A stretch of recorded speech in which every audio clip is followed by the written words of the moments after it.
రాష్ట్రంలో కూటమి ప్రభుత్వం అభివృద్ధి సంక్షేమాన్ని సమపాలలో అమలు చేస్తున్నట్లు సర్వేపల్లి ఎమ్మెల్యే సోమిరెడ్డి చంద్రమోహన్రెడ్డి పేర్కొన్నారు. నెల్లూరు పొదలకూరు పంచాయతీ పరిధిలోని చిట్టేపల్లిలో జాతీయ గ్రామీణ ఉపాధి హామీ పథకం ద్వారా పండ్ల తోటల పెంపకంలో భాగంగా మంగళవారం ఆయన నిమ్మ మొక్కలను నాటారు. అనంతరం గ్రామంలో నూతనంగా ఏర్పాటు చేసిన మినీ గోకులాలను ప్రారంభించారు. ఈ సందర్భంగా సోమిరెడ్డి మాట్లాడుతూ రాష్ట్రంలో బిందు తుంపర్ల సేద్యం మొదలైందని అన్నారు. ఎస్సీ ఎస్టీలకు పూర్తిగా ఉచితంగా అందజేస్తున్నామని, ఇతర కులాల వారికి 90% సబ్సిడీతో డ్రిప్ ఇరిగేషన్ అందజేస్తున్నామన్నారు. ఉపాధి హామీ పథకాన్ని రైతు కూలీలు సద్వినియోగం చేసుకోవాలని సూచించారు. అనంతరం పట్టణంలో అభయ వీరాంజనేయ స్వామి ఆలయంలో కమ్మ జనసేవా సంఘం ఆధ్వర్యంలో జరుగుతున్న పూజా కార్యక్రమాలలో ఆత్మకూరు మాజీ ఎమ్మెల్యే కొమ్మి లక్ష్మయ్య నాయుడుతో కలిసి పాల్గొన్న సోమిరెడ్డి ప్రత్యేక పూజలు జరిపారు. అన్నప్రసాదాలు స్వీకరించారు. ఈ కార్యక్రమంలో టీడీపీ రాష్ట్ర నాయకులు బొమ్మి సురేంద్ర, మండల తెలుగుదేశం పార్టీ అధ్యక్షులు తలచేరు మస్తాన్ బాబు, టీడీపీ నాయకులు, కార్యకర్తలు, అధికారులు పాల్గొన్నారు. ఎకరాకి 9,000 మొక్కలు మన పొలంలో మన మొక్కలు నాటిన దానికి 9,000. అట్నే ఇక్కడ పశువులు నీళ్లు తాగేదానికి తొట్టి, ఇది 30,000. 33,000. ఇక్కడ గోకులం, మినీ గోకులం 2,30,000. 30,000 రైతు, 2 లక్షలు గవర్నమెంట్. పక్కనే లెఫ్ట్ సైడ్ కూడా ఒక గోకులం ఉంది. ఇవన్నీ మొదలైంది మళ్ళీ మన గవర్నమెంట్ వచ్చిన తర్వాత. అంతకుముందు ఇవన్నీ ఏమి కొట్టలేదా?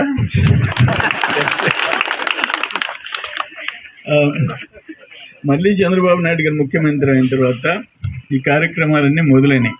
అప్పుడు కూడా చేస్తున్నారు వాళ్ళు. 5 ఏళ్ళు కూడా చాలా కష్టపడ్డారు. మొత్తం ఇటు వరదాపురం, ఆడ మొగళ్ళూరు, ఆడ తోడేరు, డేగపూడి ఇవన్నీ లేపేస్తా కష్టపడుతున్నారు. మిషన్లు పెట్టి తవ్వి క్వాడ్జీ, మట్టి, మశానం, గ్రావెలు, శాండు అమ్ముకునే దానికి టైం ఉండేది వాళ్ళకి.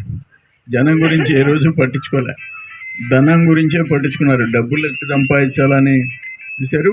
ఈరోజు డ్రిప్ ఇరిగేషన్ మళ్ళీ మీకు మొదలైంది. అంటే బిందు తుంపర్ల సేద్యం మీకు మొదలైంది. ఎస్సీ ఎస్టీలకి 100% ఫ్రీ. మామూలు రైతులకి 10 ఎకరాల వరకు ఉన్న రైతుకి 90% గవర్నమెంట్ ఇస్తుంది, 10% మీరు పెట్టుకోవాలి. అది కేంద్రం ఇచ్చేది ఏంటంటే, కేంద్రం షేర్ ఇచ్చేది 5 ఎకరాల వరకే. నేను వ్యవసాయ మంత్రి అయినప్పుడు చంద్రబాబు ముఖ్యమంత్రి గారు మాట్లాడుకొని అది 10 acres వరకు చేశాం. 90% సబ్సిడీ, డ్రిప్ ఇరిగేషన్. అన్ని కార్యక్రమాలు మళ్ళీ మొదలైనవి. ఒక్కోటి మొదలవుతూ ఉంది. అంతకుముందు పరిస్థితి దారుణం. ఇప్పుడు మీకు వారం 10 రోజుల్లో ఒక 10,000 మీకు పడుద్ది, మళ్ళీ ఇంకో 10,000 పడుద్ది. అన్నదాత సుఖీభవ. రైతుకి ఏంటంటే 6,000 కేంద్ర ప్రభుత్వం ఇస్తుంటే జగన్మోహన్ రెడ్డి 7,000 ఇచ్చాడు, అంటే 13,000. ఇప్పుడు మనం 14,000 కలిసి 20,000 ఇస్తున్నాం. కేంద్రం మోడీ గారు 6,000 ఇస్తున్నారు, మనం 14,000 కలిపి 20,000 ఇస్తున్నాం. అది అన్నదాత సుఖీభవ. పింఛన్లు 3,000 నుండి 4,000 చేశాం. నేను ఒక్కటి మీకు గుర్తు చేస్తుండా, ఎన్టీ రామారావు గారు 30 రూపాయలతో పింఛను మొదలుపెట్టాడు. దాన్ని చంద్రబాబు నాయుడు గారు 70 రూపాయలు చేశాడు. మా తల్లి చేశాడు. కాంగ్రెస్ ముఖ్యమంత్రులు వచ్చి 200 చేశారు. మళ్ళీ చంద్రబాబు నాయుడు వచ్చి 200ని 1000 చేసి 1000ని 2,000 చేశాడు. జగన్మోహన్ రెడ్డి 5 ఏళ్లకి 250 మొక్కి మూలికి 1000 పెంచాడు. మళ్ళీ మన ప్రభుత్వం రాగానే 3 నెలల ముందు నుంచి కలిపి మీకు 4,000 ఎక్కనిస్తున్నారు. 4,000 అంటే ఎంత? 48,000, అంటే 50,000 సంవత్సరానికి. ఈ దేశంలో ఏ రాష్ట్రంలో లేదు. మొన్న ఒక నెల క్రితం స్క్రోలింగ్ వస్తూ ఉంది, టీవీలో చూస్తుండా ఉండండి. బీహార్లో ప్రభుత్వం పింఛను 700 పెంచింది.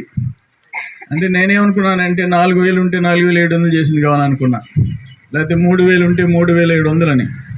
ఎంతని చూస్తే పత్రికలో పక్క రోజు చూస్తే 400 రూపాయలు పెంచిన నెలకి ఇస్తున్నారు. నెలకి 400. ఇప్పుడు ఈ సంవత్సరంలో వాళ్ళది ఎలక్షన్, అందుకోసం 700 పెంచారు, 1,100. ఈ దేశంలో మన తర్వాత ఒక రాష్ట్రం 2,500, కొన్ని 2-3 రాష్ట్రాలు 2,000, మెజారిటీ రాష్ట్రాలు 1,500, 1,000 రూపాయలు, మంది 4,000. అది చేసాం. ఆగస్టు 15 నుంచి మా అక్క చెల్లెళ్ళకి జిల్లా వరకు, నెల్లూరు జిల్లా వరకు టికెటే కొనబడలే. ఎక్కి ఎగిరెక్కి మీరు కుర్చీలో కూర్చుంటారు, సీట్లలో మా వాళ్ళు మీకు ఫ్రీ కాబట్టి ఫుల్గా ఉంటారు. మా మగవాళ్ళు మాత్రం ఆ మెట్ల మీద కమ్మి పట్టుకొని నిలబడుకొని డబ్బులు కట్టి బస్సులో ప్రయాణం చేయాలి. ఎందుకంటే ఆల్రెడీ తెలంగాణలో, కర్ణాటకలో మా వాళ్ళ పరిస్థితి అట్టే ఉంది. ఆడవాళ్ళు ఫుల్ అయిపోతున్నారు, మా వాళ్ళు నిలబడుకుంటున్నారు. అది ఆగస్టు 15 నుంచి. ఇవన్నీ ఇంజనీరింగ్ విద్యపై అప్పటికీ ఇప్పటికీ ఎప్పటికీ చెరిగిపోని ముద్ర వేసిన ఏకైక విద్యా సంస్థ నారాయణ. రేపటి ప్రపంచాన్ని శాసించబోతోన్న ఏఐ టెక్నాలజీని అందిపుచ్చుకుని విద్యారంగంలో వస్తోన్న మార్పులకు అనుగుణంగా విద్యా విధానాన్ని మార్చుకుంటూ విద్యార్థుల్లో మేధోశక్తిని పెంపొందించేందుకు ప్రత్యేకమైన ప్రణాళికతో కోర్సులను అందిస్తున్న అపూర్వ విద్యా సంస్థ నారాయణ. నాక్ మరియు NBA గుర్తింపు పొంది 27 సంవత్సరాల అనుభవంతో అత్యున్నత ప్రమాణాలతో ఇంజనీరింగ్ విద్యకు సరికొత్త దశ దిశ చూపుతున్నాయి నారాయణ ఇంజనీరింగ్ కళాశాలలు. అండర్ గ్రాడ్యుయేషన్ మరియు పోస్ట్ గ్రాడ్యుయేషన్ కోర్సులను అటానమస్ కరికులం ఆధారంగా అందిస్తూ 2024-25 విద్యా సంవత్సరంలో 50కి పైగా MNC కంపెనీలలో 600కు పైగా ఉద్యోగ అవకాశాలు పొంది మరియు వాటిలో అత్యధిక ప్యాకేజ్ 12 lakhs per annum సాధించిన ఘనత నారాయణదే. AICTE ద్వారా గుర్తింపు పొందిన idea labs, drones, 3D printer, Juniper network centre of excellence, robotics, IoT centre of excellence ల్యాబ్లు కలవు. అడ్మిషన్లకై సంప్రదించండి. నారాయణ ఇంజనీరింగ్ కళాశాలలు, నెల్లూరు మరియు Gudur. Hi Nilor, please subscribe to N3 TV.